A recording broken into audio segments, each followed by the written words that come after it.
Saudações a todos. Vamos diversificar um pouco, buscando novamente no livro Espelhos da Alma, uma jornada terapêutica, que foi organizado por um grupo de estudiosos dos temas psicológicos trazidos por Joana de Ângeles, através da mediunidade de Divaldo Franco, estudiosos da Mansão do Caminho, que compuseram este livro com apoio, fazendo perguntas ali à própria Joana de Ângeles, sanando dúvidas através do médium Divaldo Franco. E vamos ver o capítulo em que Marlon Reikdal começa colocando uma passagem de Fernando Pessoa. O capítulo chama-se O Contexto e o Convite da Jornada. E a colocação de Fernando Pessoa, colocada logo no início, exatamente é o seguinte: há um tempo em que é preciso abandonar as roupas usadas, que já têm a forma de nosso corpo, e esquecer os nossos caminhos que nos levam sempre aos mesmos lugares. É tempo de travessia, e se não ousarmos fazê-la, teremos ficado para sempre à margem de nós mesmos. Fernando Pessoa. Que profundidade! E é colocado no texto: espíritos imortais, jornadeiros que somos, da simplicidade e ignorância, já estagiamos em inúmeras moradas e assim continuaremos em busca da plenitude. Visando a evolução da criação, toda a jornada se dá num contexto que se torna único pelo somatório de fatores que jamais se repetirão de forma idêntica. Quem somos naquela circunstância, as pessoas que nos rodeiam, as ideias e ideologias, seus pensamentos, a ética e a definição do que é ser, estar e viver, são características daquele momento.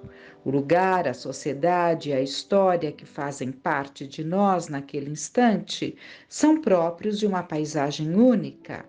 Por isso, pretendemos refletir sobre esse contexto no qual cada jornada da alma reinicia e, assim, identificar alguns fatores importantes que influenciam para que tenhamos maior clareza do convite que a vida nos faz.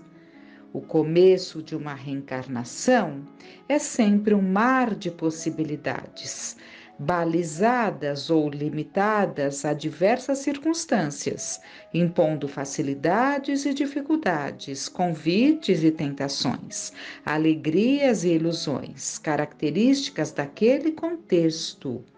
Cada circunstância poderá influenciar de maneira premente a nossa conduta, impelindo-nos a comportamentos e sentimentos até então desconhecidos por nós mesmos, aguçando tendências ou abafando condutas. Muito, muito importante essa colocação, que já temos aprendido na doutrina, né? Que estuda justamente os ensinamentos de Jesus, né? É necessário que venha o escândalo. Podemos compreender que há muitas coisas que estão abafadas dentro de nós. Abafadas. Não há um gatilho, né? Estão ali, adormecidas. Dependendo das circunstâncias que estamos vivendo, do contexto em que estamos ali, trilhando a nossa encarnação no meio de determinadas pessoas, em determinados ambientes, determinadas situações e circunstâncias acionam ali um gatilho, né? E coisas que estão ali nos refolhos do inconsciente vêm à tona. Vêm à tona ali em formas muitas vezes desastrosas, que nos surpreendemos com nós mesmos, porque não nos imaginávamos capazes de, mas certas circunstâncias nos levam a. Então, é isso que está sendo dito e a gente tem aprendido realmente que só somos testados quando estivermos em determinadas circunstâncias. Há coisas que nunca fizemos, há pensamentos que nunca tivemos, há atitudes que nunca tomamos, mas dependendo das circunstâncias, seremos impulsionados por aquilo que trazemos dentro de nós mesmos e que ainda não está resolvido, não está superado, não foi trabalhado, né? Então, a perspectiva reencarnacionista nos mostra que quando adentramos a vida física, trazemos conosco uma bagagem de experiências. Porém, antes mesmo de chegarmos definitivamente, já nos encontramos envoltos em histórias, vivências e propostas implícitas e explícitas de sugestões e imposições. Quando nascemos, um universo de expectativas já nos é dado direto ou indiretamente através de nossos pais e familiares, além da sociedade da qual fazemos parte. Dizemos que somos inseridos no universo através de nossos pais, pois cada um deles tem seus desejos, expectativas e planos específicos para nós, sendo que tudo isso fará parte de nossa constituição enquanto pessoas.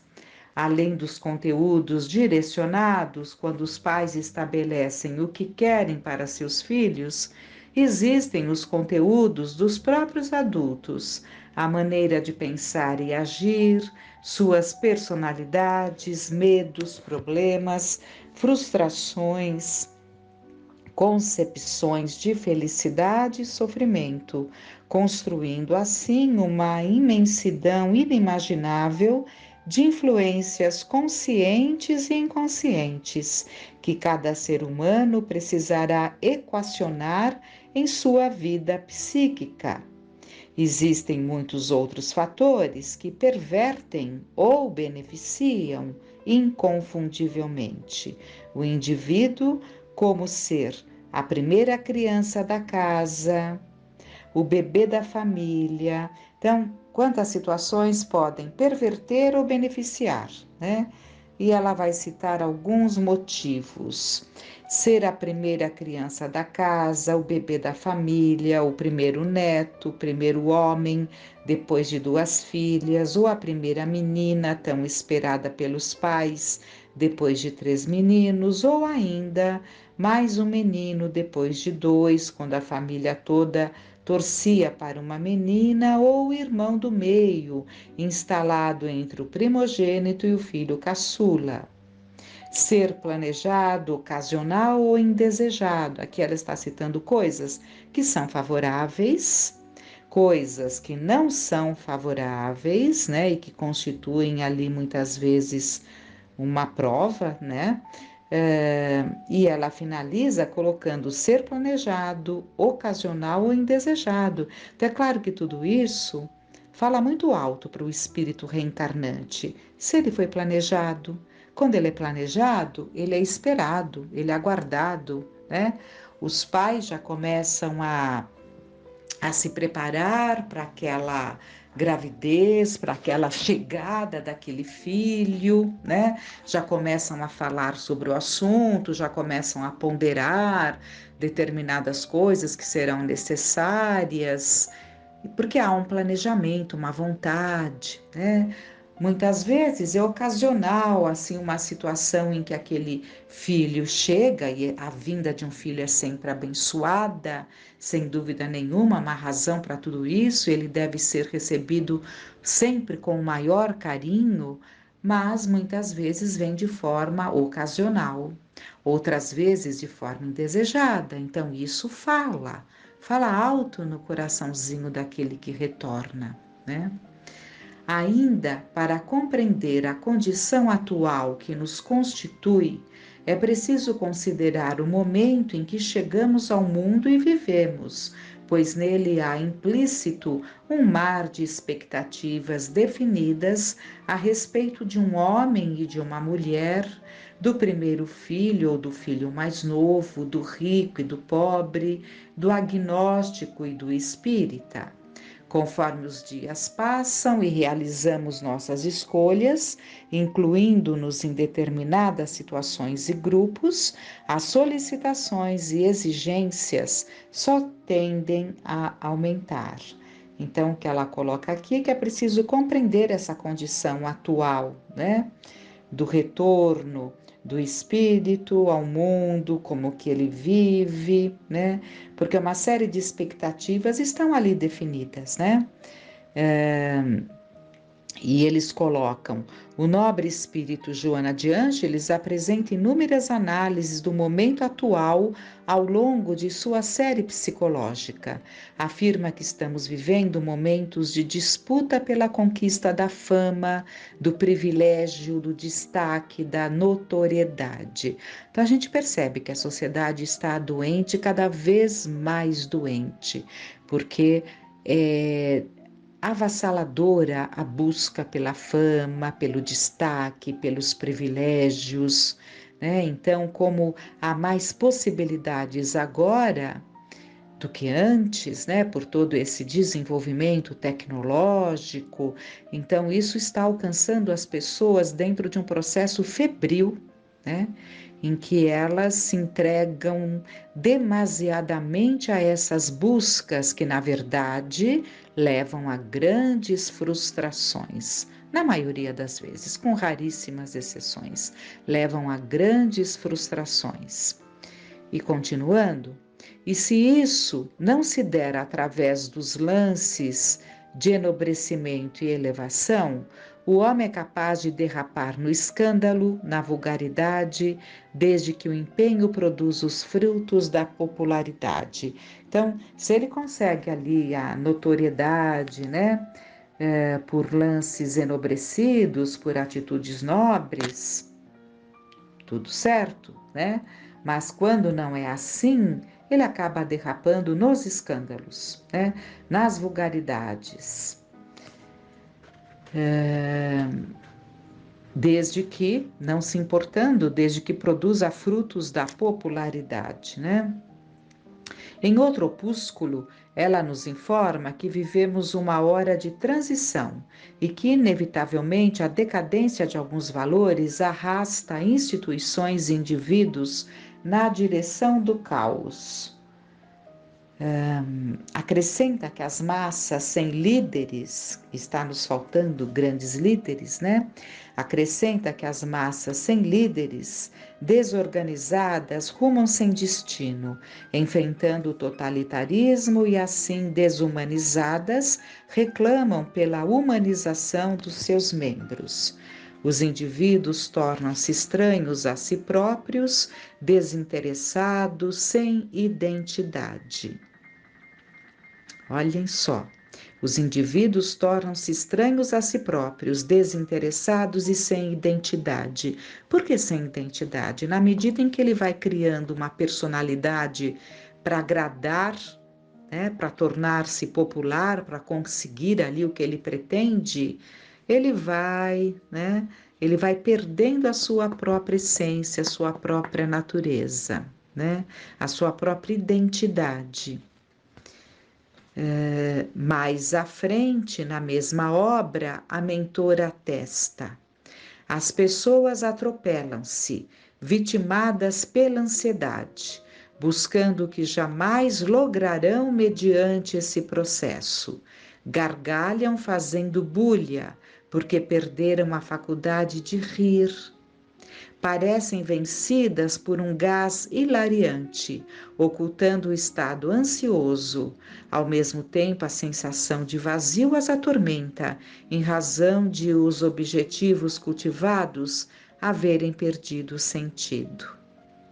Olhem a profundidade dessa colocação da Joana de Ângeles. Queremos também ressaltar as palavras dela quando nos orienta sobre as relações sociais, na incrível obra O Homem Integral, estudando sobre a rotina, a ansiedade, a solidão e a liberdade. Os homens, aparência. Então, repetindo, o homem integral.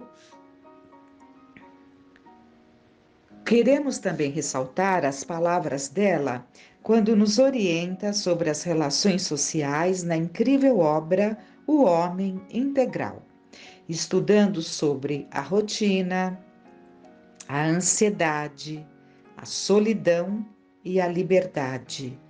Os homens aparência, né? São personas que nós usamos, vestimos. Homens aparência. A fobia social que está assim avassaladora.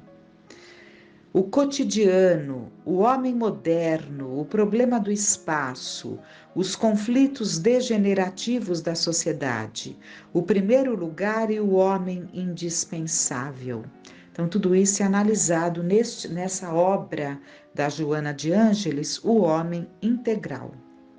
Ali nos chama a atenção para o convite que sofre o homem moderno de projetar a imagem sem o apoio da consciência. Então, projeta-se uma imagem sem a consciência. Por isso que se consegue projetar aquilo que agrada, aquilo que gostaríamos até de ser. Porque se tivéssemos o apoio da nossa consciência, não conseguiríamos, porque a nossa consciência nos apontaria que aquilo não é devido, que aquilo que estamos falando e projetando não somos nós, né? Mas é sem o apoio da consciência. Somos impelidos a evitar a reflexão esclarecedora. Olhem aqui.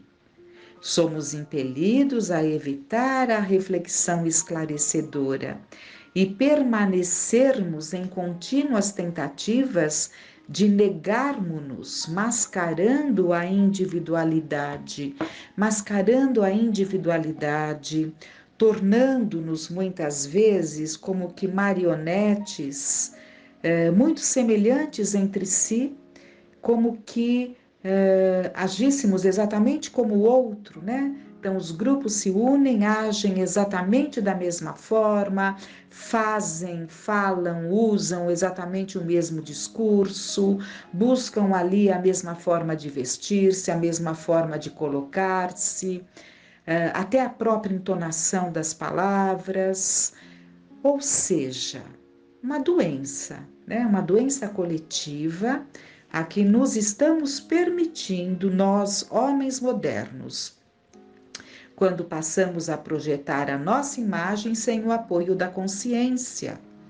E somos impelidos porque existe um arrastamento, um processo de indução que nos leva a nem refletirmos. E o que é isso? Nós repetimos conceitos, nós repetimos conclusões, nós repetimos análises que são feitas, repetidas, infinitas vezes, e vamos nós lá pegando esses discursos e repetindo, sem a menor análise, sem o menor bom senso, analisando o que nós achamos daquilo e não o que querem que nós achemos daquilo.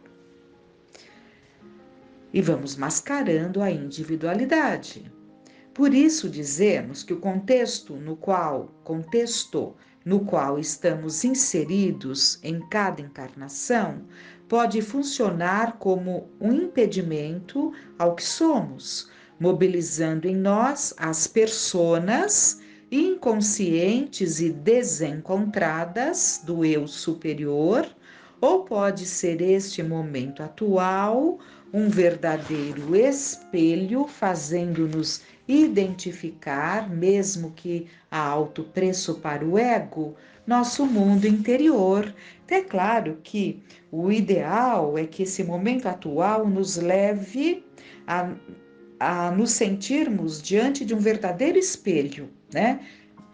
Que é o nome do livro, Espelhos da Alma, vendo-nos tal qual somos, mesmo que isso machuque o nosso ego.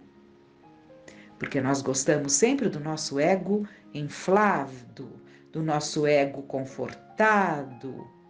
confortável, né? E não gostamos de que ele sofra ali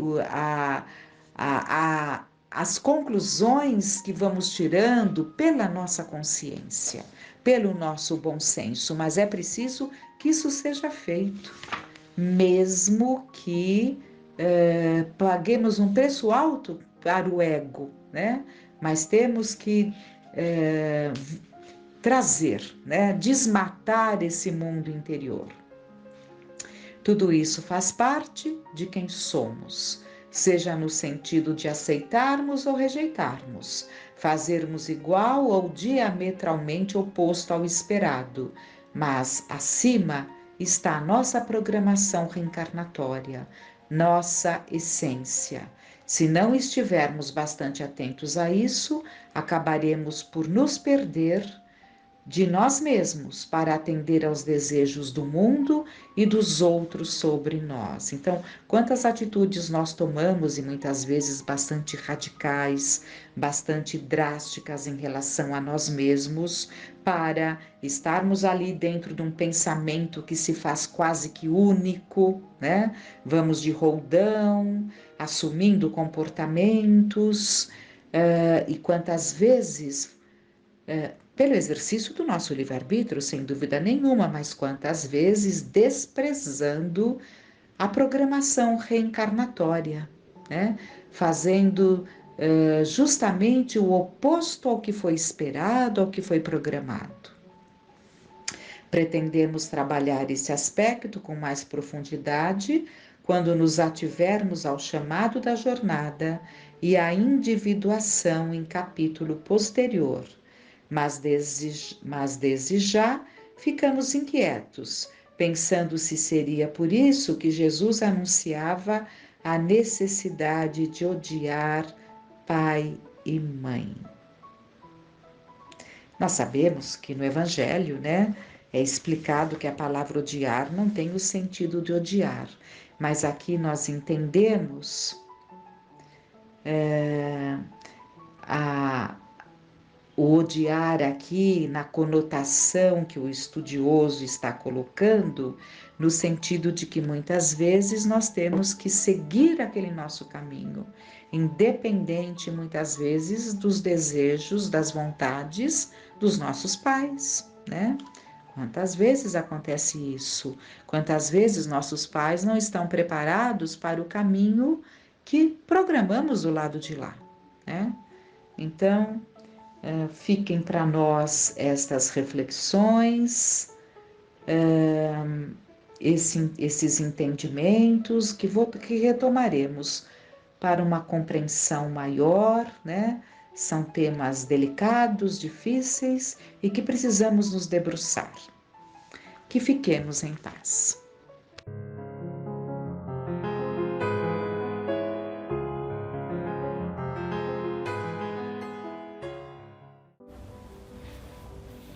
Olá, vamos dar sequência ao tema que iniciamos na última semana. Então, do livro Luz do Mundo, pelo Espírito Amélia Rodrigues, psicografia de Divaldo Franco, nós estamos vendo o capítulo de número 13, Atire a Primeira Pedra. Então, na última palestra online, nós paramos naquele momento onde Jesus é inquirido a respeito do que fazer, né? Do que a provocação, a pergunta provocativa que os escribas e fariseus fizeram ao mestre, né? Tu que dizes? Por quê? As mulheres naquele tempo, quando pegas em adultério, eram condenadas à lapidação pública, ou seja, ao apedrejamento. Não havia discussão. Então, uma mulher é levada ali e perguntam ao mestre, né, para aqueles que não conhecem essa passagem que está relatada no Evangelho de João, o que ele diz, né, que era justamente para tentar pegá-lo, né, em contradição, ter motivos ali para prendê-lo, né, para condená-lo. Então, quando é feita a primeira vez a pergunta, Jesus se abaixa e começa a escrever no chão, né? Narram diversos intérpretes desse texto que, escrevendo no chão, o Senhor grafava a marca moral do erro de cada um que o observava, fazendo que recordasse sua própria imperfeição. Por exemplo, ladrão, adúltero, caluniador, né? São as notas da Amélia Rodrigues, que é a autora espiritual. Então, como ele não responde, eles perguntam mais uma vez, né? Então, vamos ver. Eu vou retomar um pouquinho antes, para que tenha contexto aqui a situação. Então, tu que dizes, né, pela segunda vez. Ele não a fitou certamente para poupá-la da transparência da sua visão. Aquele que dentre vós estiver sem erro, atire-lhe a primeira pedra. A frase lhe fluiu dos lábios lentamente, com segurança, nitidez, serenidade. Continuou a escrever no chão, atire-lhe a primeira pedra. A pedrada. Mas todos ali estavam mergulhados em erros, laborando em terreno infeliz de preconceitos violados, de legislação desrespeitada, de ultrajes ocultos, de crimes que a consciência temia enfrentar diretamente. Então, todas as vezes, né, todos nós somos pecadores, todos nós somos devedores. Então, quando estamos ali julgando o outro, é como se tivéssemos ali a isenção de erros, né? Tivéssemos o direito de julgar, sendo que trazemos muitas dificuldades. Então, a pergunta dele, aqueles que estiver dentre vós sem erro, atire-lhe a primeira pedra. Quem é que estaria nessa condição, né? Que é justamente a frase que vem no próximo parágrafo. Os que estivessem isentos de erros. Quem estaria nessa condição? A exuberância da luz solar incide sobre as personagens da cena que marcaria história na história. Em silêncio, os circunstantes se afastaram, um, a começar dos mais velhos e a terminar pelos mais novos, ficando Jesus e a mulher. Sim, os mais velhos trazem maior soma de empeços e problemas, remorsos e azedumes. É fácil esmagar e exigir quando não se olha interiormente as paisagens do espírito, né? Com que direito, né? Nós devemos ser, então, severos com os nossos erros e indulgentes para com os erros alheios, como nos diz o Evangelho. Adúlteras, porque há adúlteros que as malsinam, né? Jesus fala a Pedro, responde a Pedro, que está até relatado no livro Boa Nova, de Humberto de Campos, que trata exatamente dessa passagem, né? O parágrafo se chama Pecado e Punição, para aqueles que tiverem interesse também de ler o texto trazido pelo espírito Humberto de Campos. O silêncio dominou o local em que se encontravam, né? Só ele e ela, só o mestre e a mulher. Só então ele se levantou outra vez, fitando-o agora com doçura e compreendendo o seu drama íntimo, revisando aqueles dias passados que foram de dissipações, falou em melodia de ternura e disciplina. Mulher, onde estão eles? Ninguém te condenou? Nem eu te condeno. Vai e não tornes a pecar. Então, o diálogo, né, a cena se finaliza aí.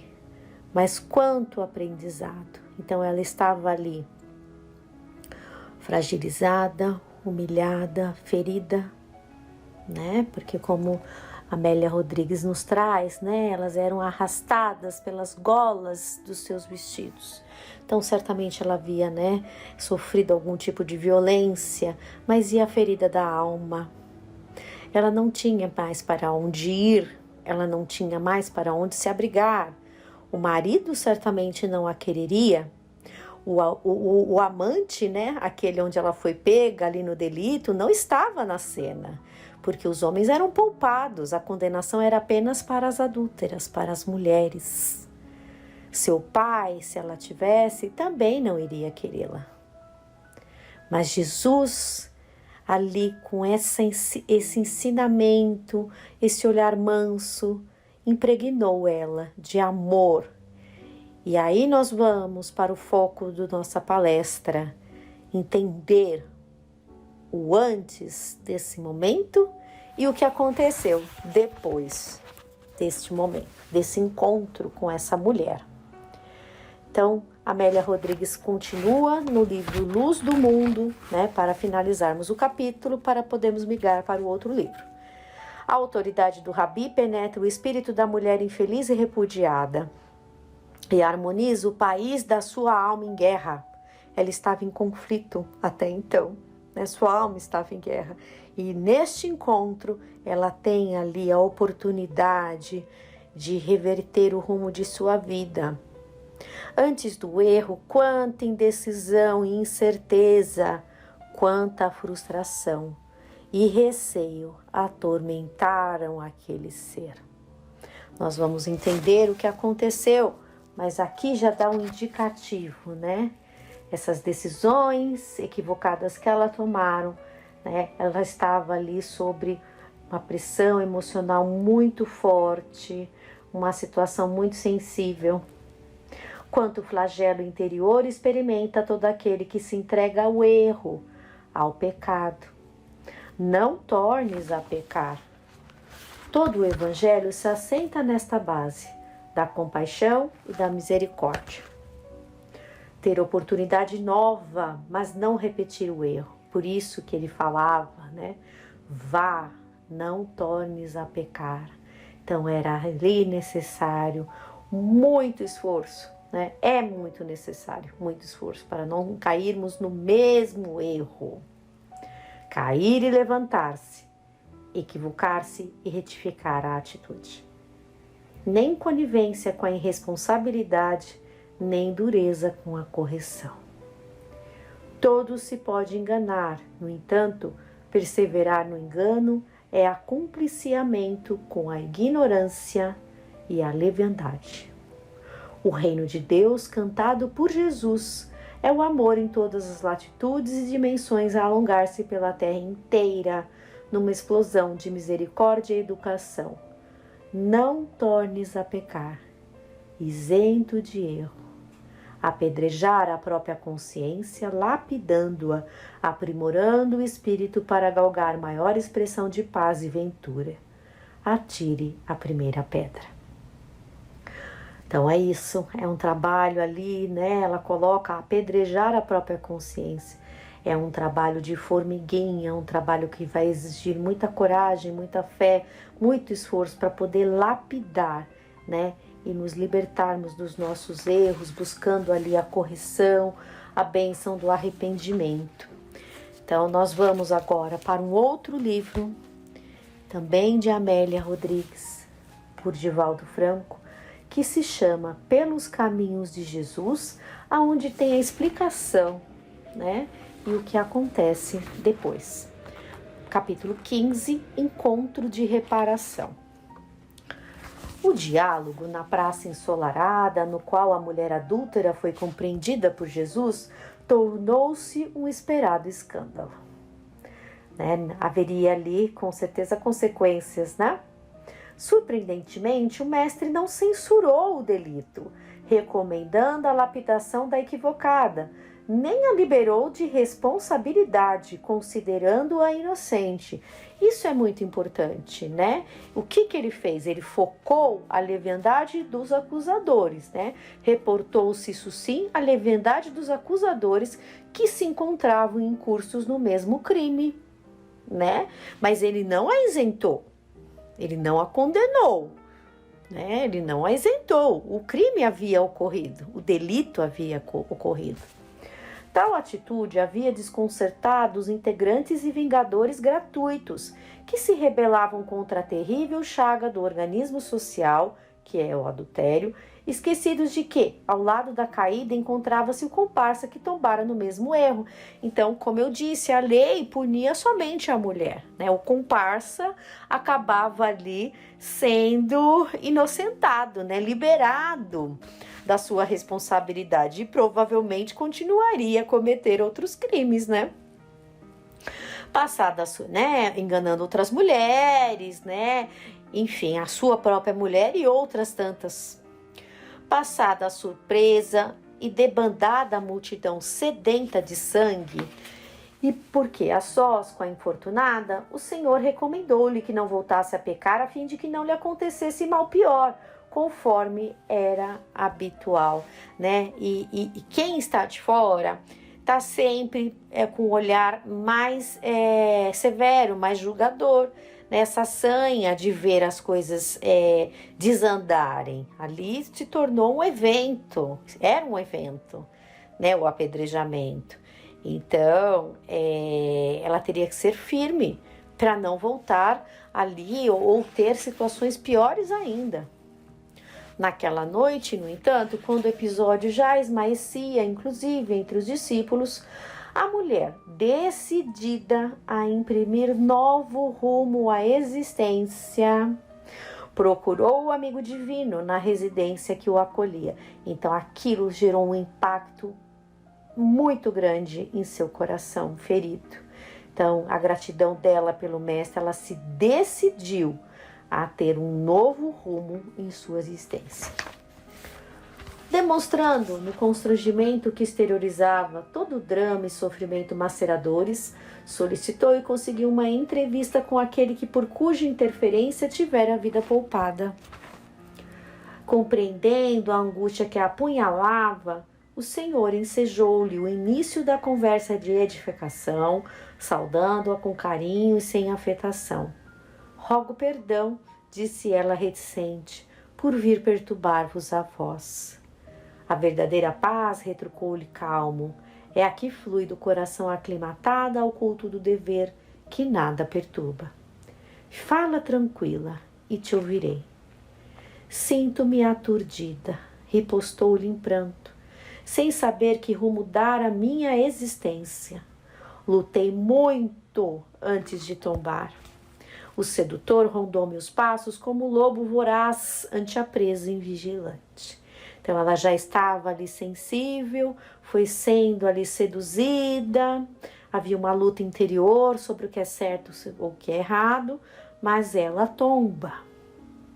Meu esposo, passados os primeiros dias da novidade conjugal, retornou às noitadas alegres, deixando-me em solidão. Enferma da alma e carente da bondade, permiti-me envenenar por tormentos que não merecem compaixão. Então ela foi abrindo portas, ela foi sendo envolvida ali pela carência, pela solidão, pelo desejo ali talvez de vingar-se dele, né? Com sede de ternura, embriaguei-me de concupiscência, né? Que quer dizer prazeres materiais, e ansiosa pela água pura do amor, chafurdei no lodaçal dos desejos doentios. O resultado foi a tragédia. Abandonada e sem lar, agora padeço o desprezo e a zombaria geral, não sabendo que rumo seguir nem como agir. Peço-vos um roteiro e uma lâmpada acesa de esperança a fim de prosseguir. Realmente ela não tinha, né? Depois ela estava ciente, muito consciente do que havia acontecido, né? E da sua culpa. E também estava ciente do que ela iria colher, né? Das dificuldades ali, as portas fechadas para o seu recomeço. Então ela pede ao mestre, só ele poderia lhe dar um roteiro, né? Um novo caminho. Jesus penetrou naquela alma ansiosa e sofrida, nela encontrando as dores da humanidade através dos tempos, e considerou bondoso. A paciência e a confiança em Deus serão as duas providências iniciais que te facultarão a cura e a renovação da saúde. Somente assim, né? A fé e a paciência seriam ali os nortes dela. cometido o erro, ele passa a pesar na economia social e a sobrecarregar a consciência culpada. Não é de importância o que os outros pensam de nós, e a cobrança pela impiedade com que desejam fazer justiça. O problema íntimo é o vital, e somente quando o homem se reintegra no concerto da ordem, do bem, é que pode fruir de tranquilidade. Então, é a nossa consciência que vai sempre nos cobrar. A gente pode até achar que são os outros que estão falando mal da gente, que estão olhando para a gente, por exemplo, e lembrando de um delito nosso, de um escorregão nosso, mas somos nós que estamos lembrando. Lógico que haveria ali a maledicência, né, os mexericos, os comentários, né, em toda a cidade. Arma-te de humildade e confia no amanhã. A memória do povo é fraca e passa rápida em relação às virtudes do próximo. Todavia é firme, clara e duradoura em referência às faltas alheias, sempre recordadas com o ácido da acusação e os acepipes da malícia. Ela teria que lidar com aquilo, né? Estaria marcado, gravado, né? Sempre alguém iria lembrar.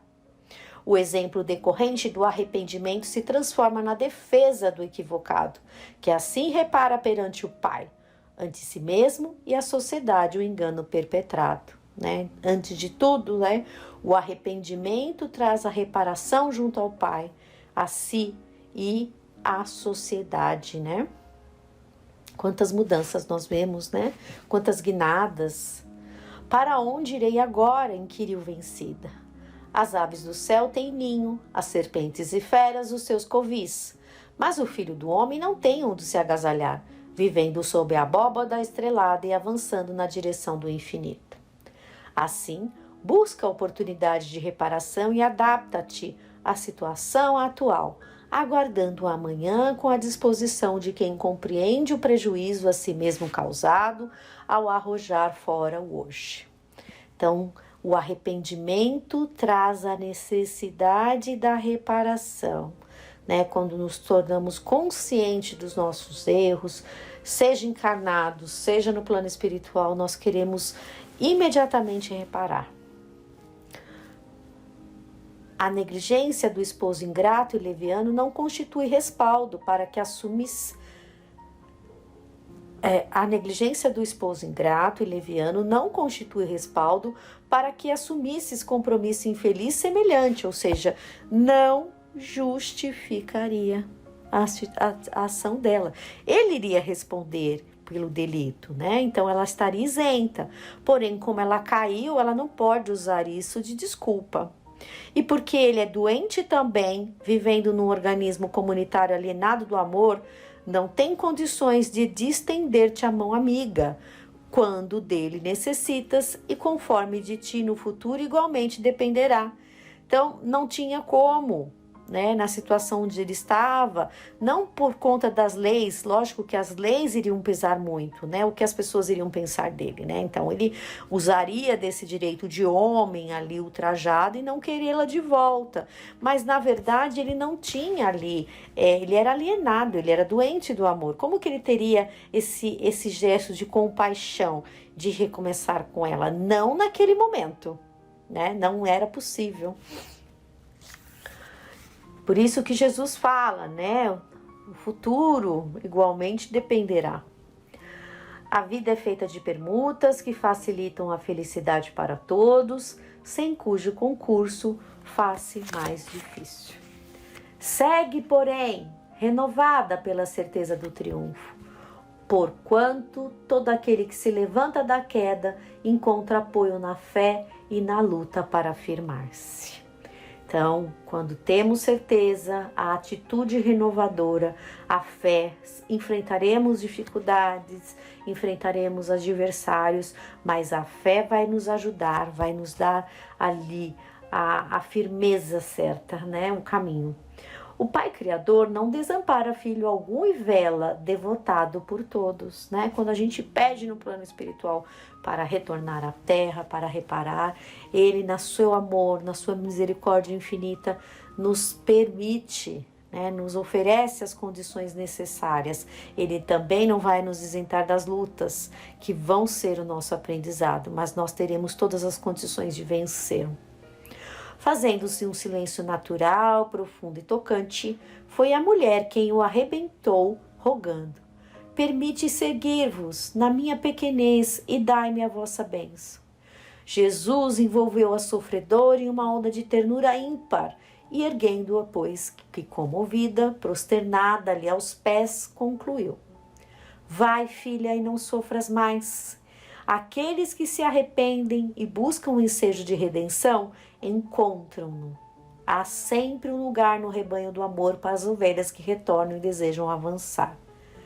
Aonde quer que vás, eu estarei contigo, e a luz da verdade, no achorte do bem, brilhará à frente, clareando o teu caminho.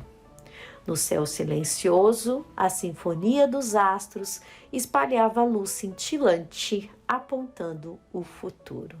Que encontro abençoado, né? Que segundo encontro ela teve com o mestre.